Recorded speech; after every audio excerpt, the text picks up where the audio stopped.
মাঝে মাঝেই কবর জিয়ারত করতে যাবে, যেখানে আপনার আপনজন শায়িত আছে, যেখানে আপনার দাদা শুয়ে আছে, আপনার দাদি শুয়ে আছে, যেখানে আপনার আব্বা শুয়ে আছে, আম্মা শুয়ে আছে।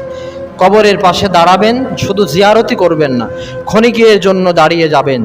দাঁড়িয়ে আপনার যে আপনজন শুয়ে আছে চিন্তা করবেন, তিনি যখন দুনিয়ার মাঝখানে জীবিত ছিল আপনার মহব্বতের সম্পর্ক ছিল, মধুর সম্পর্ক ছিল। অনেক বিষয় মাথায় আনবেন, স্মৃতিচারণ করবেন।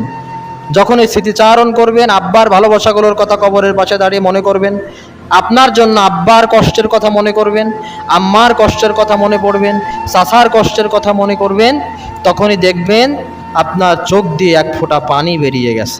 এই অবস্থায় আল্লাহর কাছে দোয়া করবেন, রব্বুল আলামিন, আমার আব্বা এই কবরে শায়িত আছে, আমার আব্বারে মাফ করো, আমার দাদারে মাফ করো, চাচারে মাফ করো। এই দোয়া আল্লাহর কাছে কারেন্টের মতো কবুল হয়ে যায়।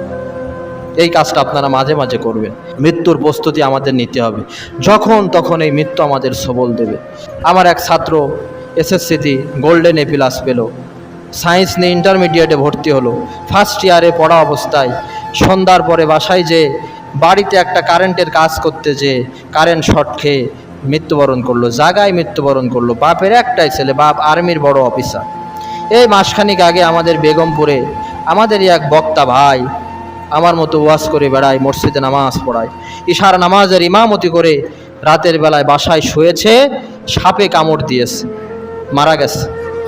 2 দিন আগেই ঘটনা শুনলাম, এই চুয়াডাঙ্গাতে একজন লোক স্বাভাবিকভাবে মোটরসাইকেল চালানো অবস্থায় হার্ট অ্যাটাক করেছে। মোটরসাইকেল চালানো অবস্থায় রাতের বেলায় ঘুমায়, সকালবেলা মৃত্যু হয়। এরকম অসংখ্য প্রমাণ আপনি আশপাশে দেখতে পাবেন। কতজন রাস্তাঘাটে রোড অ্যাক্সিডেন্টে মৃত্যুবরণ করে, হার্ট অ্যাটাকে মৃত্যুবরণ করে। এই মৃত্যুর মিছিলে আমি আছি, আপনি আছি, না জানি কোন সময় আমার আপনার ডাকটা চলে আসবে। এই জন্য সদা সর্বদা মৃত্যুর প্রস্তুতি নিয়ে চলবেন। আল্লাহ রাব্বুল আলামিন আমাদের সকলকে আখিরাতের প্রস্তুতি নিয়ে, মৃত্যুর প্রস্তুতি নিয়ে জীবন পরিচালনা তৌফিক দিক, আমিন।